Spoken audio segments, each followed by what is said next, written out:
Welcome back, everyone, to the deep dive. You know, in life, sometimes you just hit these points where it's like a fork in the road, right? Like two paths, and neither one looks necessarily better than the other. Oh, yeah, absolutely. And it feels like you're trying to compare apples and oranges. Yeah. You can't really put them on the same scale to figure out like which one is objectively, quote unquote, better.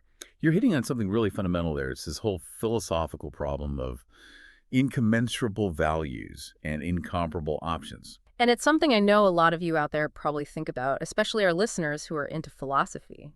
So today we're going to really take a deep dive into this topic. Yeah, real deep dive. Hmm. We're going to be using the Stanford Encyclopedia of Philosophy entry on incommensurable values. So we've got a solid source to guide us. It's going to be dense, but I think we can make it fun and engaging. And by the end of this, you'll have a much better grasp on what these terms actually mean, how philosophers have grappled with them, and why it all matters for how we make decisions in our lives. So, ready to jump in? Absolutely. Let's do it. Okay, so first things first, we got to get clear on the terms themselves, right? Incommensurable, incomparable. These words get thrown around a lot, but what do they actually mean in this context? Well, a good place to start is actually with the etymology. The roots of the word incommensurable. It comes from mathematics and the ancient Greeks.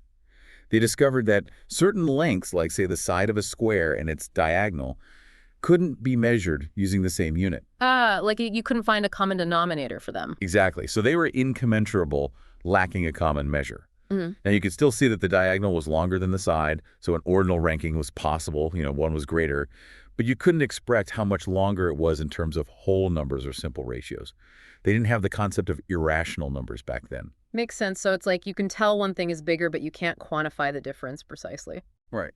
Now, in philosophy, incommensurable has taken on a broader meaning. It's often used to describe situations where you can't even make a simple ranking, an ordinal comparison of better or worse. So two values or two options are incommensurable if you can't say for sure that one is better than the other, or even that they're equally good. It's just kind of like a gray area. Okay, so there's incommensurable. Now, what about incomparable? Is that just another way of saying the same thing, or is there a nuance there? There is a distinction, and it's important. Incomparable, we'll say, applies when there's no positive value relation that holds between two things. By positive relations, we mean things like better than, worse than, or equally good. So if two things are incomparable, you can't say one is better, worse, or even the same as the other. Right. It's like they defy those standard ways we compare things. And it's often helpful to think of this as a three-place relation. So A is incomparable to B with respect to some specific consideration, we'll call it V. So the context matters. Like two career paths, one high-paying but stressful, the other less lucrative but more fulfilling. They might be incomparable when you're thinking about work-life balance, but totally comparable when you're looking at salary potential. Exactly. The lens you're using to compare them matters. Now, there's also this idea of non-comparability, which is kind of like the extreme case where there's just no common ground for comparison whatsoever. Like trying to compare the taste of chocolate and the sound of a trumpet, they're just in completely different realms. Exactly. And while non-comparability is interesting, it's not usually the main focus when philosophers talk about practical decision-making. Okay, so we've got incommensurability, which is about lacking a common scale for measurement, and incomparability, which is about not being able to say one thing is better, worse, or equal to another in some respect. And the key difference is that just because two things are incommensurable doesn't automatically mean they're incomparable. You might still have a sense that one is preferable, even if you can't quantify how much preferable it is. Precisely. But if two things are truly incomparable, then they must also be incommensurable. If you can't even rank them, you definitely can't put them on the same quantifiable scale. Okay, so incomparability is like the stronger claim here. Now, the Stanford entry actually lays out three different ways philosophers have thought about value incommensurability. Yeah, it gets pretty interesting. The first way focuses on limitations on how one value can outrank another. So there's this idea of trumping, where no matter how small an amount of value A is, it's always considered more valuable than any amount of value B. So like even a tiny bit of A is always better than a mountain of B. Right. And then there's discontinuity, which is where having just a little bit more of one value suddenly makes it outweigh any amount of the other. So it's not a smooth trade-off. It's like a tipping point where one value suddenly takes over. But the entry points out that these ideas of trumping and discontinuity, they might not capture the full complexity of how incommensurability feels in real life. right? Yeah, they're a bit too neat and tidy. The second conception of value incommensurability gets at that messiness a bit more. It's associated with Wiggins, and it suggests that values are incommensurable if there's no single true universal way to rank them against each other across all possible situations. So, like, sometimes freedom might seem more important than security, and sometimes security might seem more important than freedom, and there's no rule book that tells you which one always wins. Right. It challenges this idea of strong commensurability, that there's some ultimate common value that lets us compare any two values in any context. Yeah. But it doesn't necessarily rule out weak commensurability, the idea that we might be able to rank values in a specific situation based on some relevant consideration, even if that consideration changes depending on the context. So you might be able to compare them in a particular case, but not in some absolute universal sense. Exactly. And it's worth noting that some philosophers like Reagan actually defend strong commensurability. They argue that there's always a way to compare values, even if it's not always obvious. Then there's the third conception of value incommensurability, which takes things even further. Yeah, this one says that in some conflicts between values, there simply is no true ranking to be made. Like, you just can't say which one is better, worse, or even equal. Mm. This often comes up when we think about how sometimes gaining something in one area of value just doesn't feel like it can make up for a loss in another completely different area. Like those really tough choices where no matter what you do, you feel like you're losing something important and irreplaceable. Exactly. It's not just that you can't quantify the trade-off, it's that the very idea of a trade-off feels wrong somehow. Wiggins talks about these as circumstantially come tragically incommensurable choices. They have this element of genuine loss that can't be simply balanced out. Okay, so that's a good overview of how philosophers have thought about value incommensurability in the abstract. But the Stanford entry also highlights this shift in focus towards thinking about the incomparability of concrete choices, the bearers of value, as they call them. Yeah, it's one thing to talk about values in general, but it gets even more interesting when we start looking at the actual choices we make in our lives. Like Raz's famous example, choosing between being a lawyer and being a clarinetist. Hmm. Neither one seems clearly better than the other, but they also don't feel like they're equally good. It's like they resist those simple comparisons. And this intuition is what leads to what Chang calls the small improvement argument, right? Yeah, it's a really clever argument. It goes like this. Imagine you have two options, A and B, and you can't say that A is better than B or vice versa, or that they're equally good. Now imagine you make a small improvement to A, call it A plus A. If even with this improvement, A plus still doesn't seem better than B, then it suggests that A and B weren't actually related by those standard comparative judgments in the first place. They were incomparable. So the fact that a small improvement to one option doesn't automatically make it better than the other suggests that they were never on that same scale to begin with. Right. And this argument has been influential. Philosophers like Porfit and Synod Armstrong have used it to support the idea of incomparability. And as the entry notes, it also has roots in how we think about preferences more broadly. This whole idea of incomparability, though, it sparks some pretty intense debate. It seems like there are two main lines of counterargument. One is that what we're calling incomparability is actually just vagueness in our judgments, and the other is that maybe we're just missing some other ways to compare things that maybe better than, worse than, and equally good aren't the only possibilities. Yeah, those are the two big ones. So let's start with the vagueness argument. Some philosophers argue that when we say two things are incomparable, what we really mean is that it's indeterminate whether one is better, worse, or equal to the other. And this indeterminacy, they say, comes from the vagueness of our language and our concepts. So it's not that they're truly incomparable, it's just that we don't have the words or the concepts to make a precise comparison. Exactly. Raz, for example, he makes a distinction between incomparability and what he calls indeterminacy of value. He thinks they're different, but he acknowledges that they could coexist. But other philosophers like Broome and Griffin, they're more inclined to think that vagueness is the whole story here. Yeah, they argue that vagueness in our value judgments can explain all these cases where we feel stuck. Mm-hmm. Broome uses this idea of a standard configuration to illustrate his point. Imagine you've got the clarinetist career as your fixed point, and then you imagine all these different lawyer careers that vary in things like salary, work-life balance, prestige, and so on. Broome argues that there's going to be this range, this zone, where the lawyer career isn't clearly better or worse than the clarinetist career.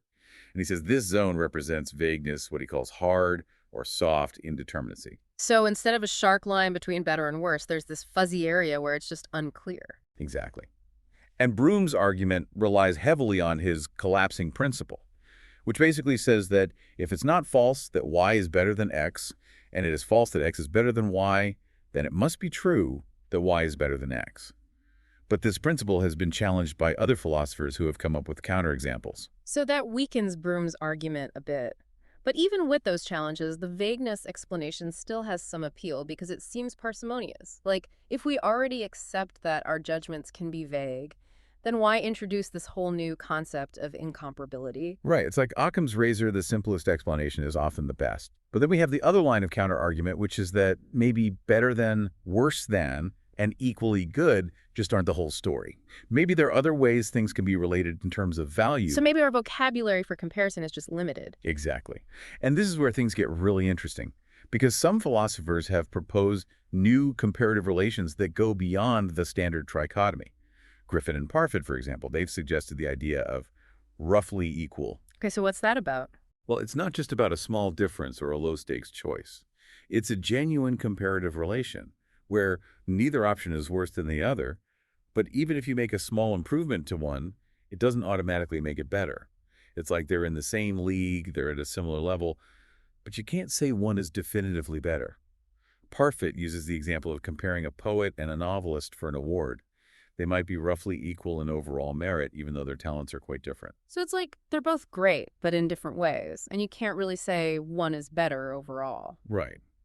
Then Chang has proposed another relation she calls on a par.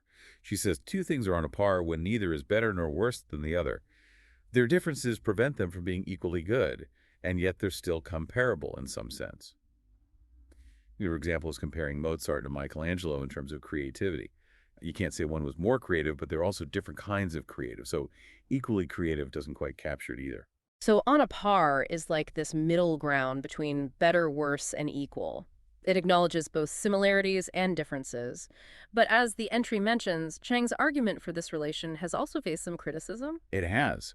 One of the main challenges with these new relations is that they often seem to be intransitive. Like if A is roughly equal to B and B is roughly equal to C, it doesn't necessarily follow that A is roughly equal to C, and this messes with our usual way of thinking about comparisons. So it's like these new relations introduce a kind of circularity or a lack of clear ordering. Yeah, it gets complicated. Some philosophers have tried to define these new relations using only the standard trichotomy, while others have proposed even more radical ideas like Rabinovich's fitting attitudes account, which suggests there could be up to 15 different value relations.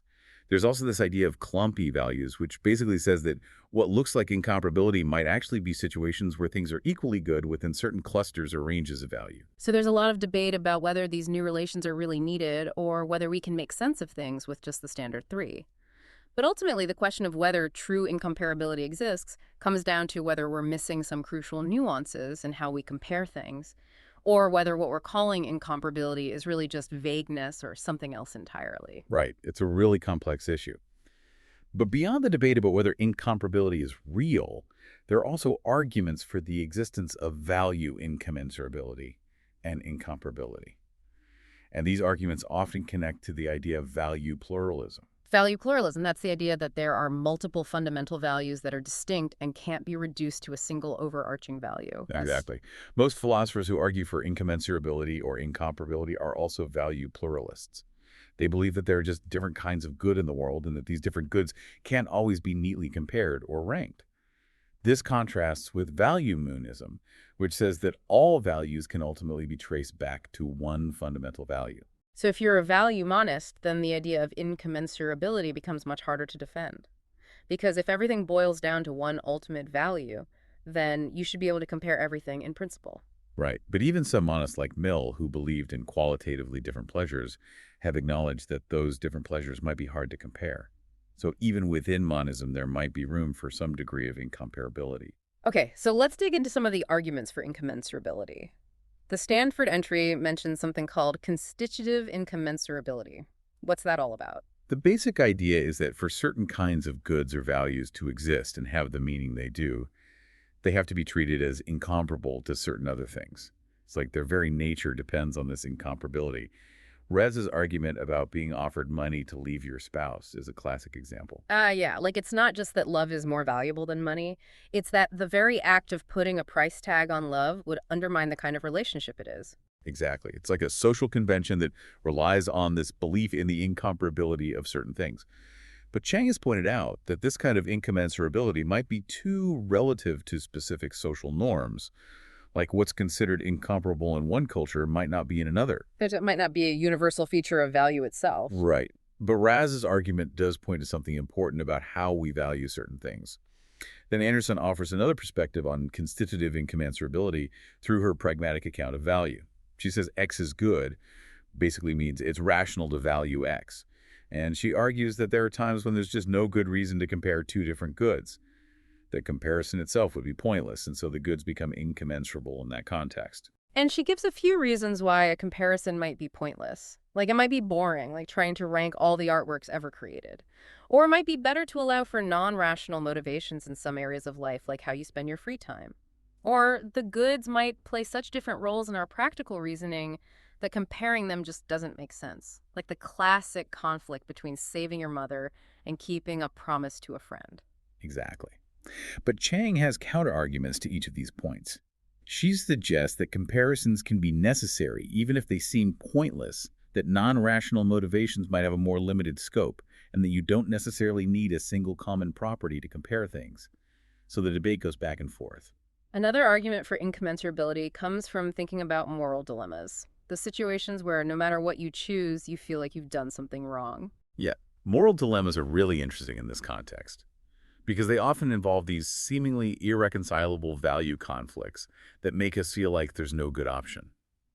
And this has led some philosophers to argue that these dilemmas point to an underlying incomparability or incommensurability of the values at stake. Like in Sophie's Choice, where a mother has to choose which of her children will live. That's a classic example of a tragic dilemma where no matter what she does, she's going to experience a profound and irreplaceable loss. Exactly. And Richardson argues that even if the underlying moral principles aren't strictly incommensurable, the unique and irreplaceable value of each child makes it impossible to represent their worth on a single scale. So there's a kind of incomparability at the level of what is deeply cherished. But Griffin has argued that the sense of irreplaceability we feel in dilemmas isn't always evidence for incomparability. He says some dilemmas might involve conflicting obligations that come from the same underlying value. Right. Synod Armstrong calls these symmetrical dilemmas. But there are also non-symmetrical dilemmas, where the options are favored by different values that might themselves be incommensurable. Like Sartre's example of the to and torn between joining the resistance and caring for his mother. So in some dilemmas, the conflict might be within a single value, while in others, it might be between different values that are themselves hard to compare. Right. And finally, the Stanford entry touches on how incommensurability might help explain acrasia weakness of will. When we do something even though we know it's not the best thing to do. Oh, yeah, we've all been there. Well, Wiggins suggests that if the different sources of our desires and our evaluations are incommensurable, it could explain why we sometimes give in to temptation. It's like the allure of the lesser option, which might be driven by a different kind of value or desire, doesn't get fully outweighed by the loss in the value we consciously prioritize. So it's not that we're being irrational, it's that we're being pulled in different directions by values that can't be easily compared. Exactly. But Stocker has argued that you don't necessarily need incommensurability to explain acrasia. He says you can have coherent acrasia even with a single overarching value. Like you might be drawn to a lesser option because it's more immediately pleasurable even though you know it's not ultimately the best for you. So even within a single value framework, there can be these internal conflicts that lead to weakness of will. Right. So there are different ways to understand acrasia. But the possibility of incommensurability adds another layer of complexity to the picture. Okay, so we've talked about what incommensurability and incomparability mean. We've looked at different conceptions of value and commensurability, and we've explored some arguments for and against their existence. Now, the big question is, what does all this mean for how we make decisions? Like, if we accept that some things are truly incomparable, how do we actually choose between them? That's the million-dollar question. And it gets to the heart of what it means to make rational choices. If we can't say that one option is better than another, how do we justify choosing one over the other? Right, because traditionally, we think of rational choice as being about picking the best option, right? But if there's no best, then what do we do? Exactly. And this is where the distinction between optimization and maximization becomes really important. Chang uses the term comparativism to describe the view that comparative judgments are the only basis for justifying our choices. Hmm. And if you're a comparativist and you believe in optimization, always choosing the very best, then incomparability seems like a real problem. Because if you can't compare things, then you can't optimize. But the entry mentions this other idea from economics maximization, which has a lower bar. Yeah. Maximization just says that a choice is justified if you pick an option that's not worse than any other option. And since incomparable options by definition aren't worse than each other, choosing any one of them would be considered justified under maximization. So you don't have to find the best, you just have to avoid the worst. Right. And interestingly, Shea has argued that even comparativists could accept maximization as a sufficient condition for justified choice. So maybe it's not as big of a problem as it initially seems. But then there's this worry about cyclical choice or money pumps.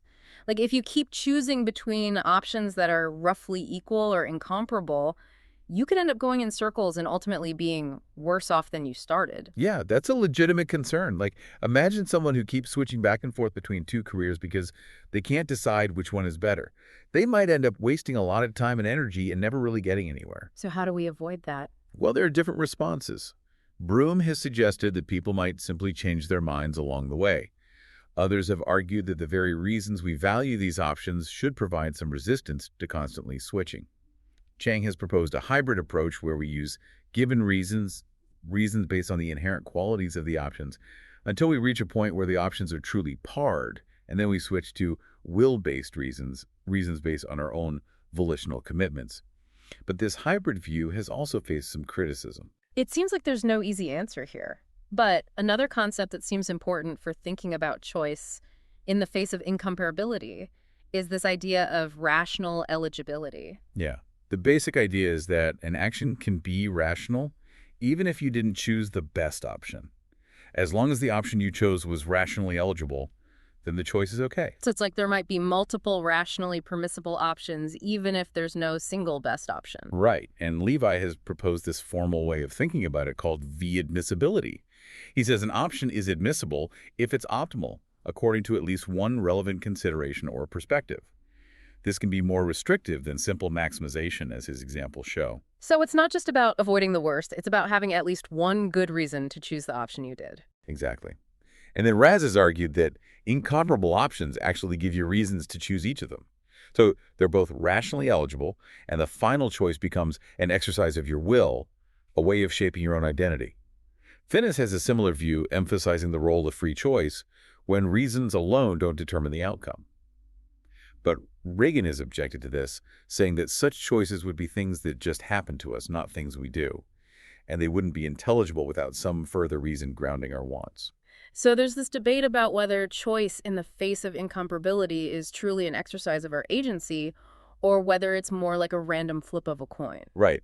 And then there's this idea of appealing to external resources to help us make decisions when faced with incomparability. External resources, what do you mean by that? Well, Taylor talks about these constitutive goods behind life goods and the need for a coherent shape to our lives. He thinks these things can guide us when we're comparing seemingly incomparable options. Stocker points out that we rarely make choices in a vacuum. Our choices are always embedded within a larger context. Our existing lives, our projects, our commitments, and that context can provide a basis for evaluation. D'Agostino highlights the role that social institutions can play in resolving value conflicts. And thinkers like Anderson and Finnis suggest that morality and our obligations can sometimes provide guidance even when direct comparison of values seems impossible. So it's like we can draw on these broader frameworks or principles to help us make sense of things when the individual options themselves seem incomparable. But doesn't that just deny the initial claim of incomparability? Well, it depends. Some philosophers argue that these external resources might not always provide a clear-cut resolution, and others have argued that certain moral wrongs might only be intelligible if we acknowledge the underlying incomparability of certain values.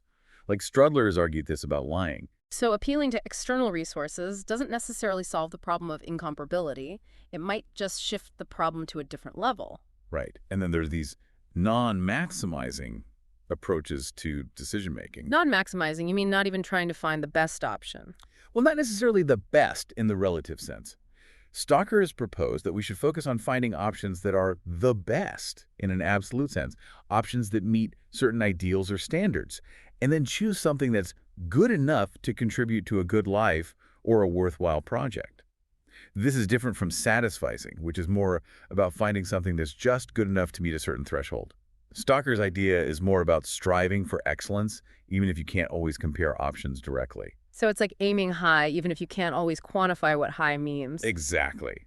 But again, this raises questions like, if you have multiple good enough options that are incomparable, how do you choose between them?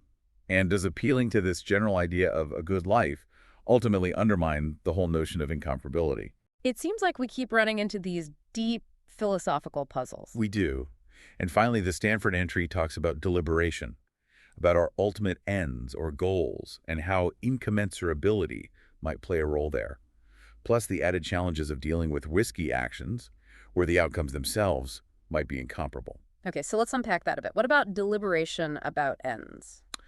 Well, Richardson argues that rational deliberation about our ends isn't really about making them comparable. It's about achieving a kind of coherence or harmony between them, like figuring out how they can all fit together in a way that makes sense for us. So it's more about creating a meaningful whole rather than ranking the parts. Right. But Milgram has a different view. He thinks that deliberation, along with our experiences, actually makes our ends comparable over time. As we reflect on what matters to us and we experiment with different ways of living, we gradually develop a clearer sense of what's truly important and how much more important some things are than others. And this allows us to achieve a more unified sense of agency. So deliberation itself helps us create a more coherent and comparable set of values. Right. And he addresses the objections that our experiences might already presuppose some degree of comparability, and that deliberation isn't always driven by experience. Then there's the issue of risky actions, like what happens when the outcomes of our choices are themselves incomparable. Yeah, this is where things get really tricky. Hare introduced this problem of parity, where you have to choose between lotteries with outcomes that are considered on a par, and even a small improvement to one outcome doesn't seem to break that parity in a way that clearly dictates your choice. It's like you should rationally take the sugar, choose the slightly better lottery, but it's hard to justify why one lottery is better than the other. It seems like a paradox. It does. And Rabinovitz has offered a solution based on his fitting attitudes account. But there are other philosophers like Schoenfield Balebiles, Cohen and Hanfield, and Duty who have reached different conclusions about how to handle these kinds of risky choices. So even when we bring probability into the picture, the problem of incomparability doesn't go away. It doesn't. And it's interesting to think about how all this stuff about individual choice might apply to social decision-making as well. Yeah, like how do we make collective decisions when people have different values that might be incommensurable? Right. And some philosophers have explored that analogy. D'Agostino has even suggested that we could apply social choice methods to individual conflicts. Right. But Powles and Anderson have cautioned that this analogy might be too simplistic because it assumes that people already have well-defined preferences, which might not be the case when we're dealing with true incomparability. They think democratic institutions might play a crucial role in helping people form those preferences and make rational collective choices. So it's not just about aggregating existing preferences, it's also about shaping those preferences in a way that allows for meaningful collective action. Exactly. And the concepts of incommensurability and incomparability have also been applied to law. Adler has done some interesting work on this, and Sunstein has argued that recognizing incommensurability can actually reveal important commitments within our legal systems. So it's not just a theoretical problem, it has real-world implications. Absolutely. And more broadly, these ideas connect to the justification and design of social and political institutions. Thinkers like Finis Walzer-Raz and Berlin have explored these connections. And it often ties back to the idea of value pluralism and the importance of respecting different conceptions of the good life. So this whole discussion about incommensurable values and incomparable options is not just some abstract philosophical puzzle. It gets to the heart of how we understand ourselves, our values, and how we live together in a world where those values are diverse and sometimes conflict. Right. It forces us to confront the limits of our usual ways of thinking about rationality and choice. And it challenges us to find new ways of making sense of those big life decisions where there's no easy answer. Well, this has been a deep dive indeed. I think we've covered a lot of ground, but hopefully in a way that's been engaging and thought-provoking. Yeah, it's a dense topic, but hopefully our listeners now have a better grasp on what incommensurability and incomparability mean and why they matter. So here's a final thought for you, our listeners, to ponder. Think back to a time when you faced a really tough choice, one where the options felt fundamentally different and hard to compare. How does the framework we've discussed today shed light on that experience? Does it change how you think about the justification for the choice you made? Thanks for joining us on this deep dive. We hope you'll keep exploring these questions and see how they play out in your own lives. And until next time, keep diving.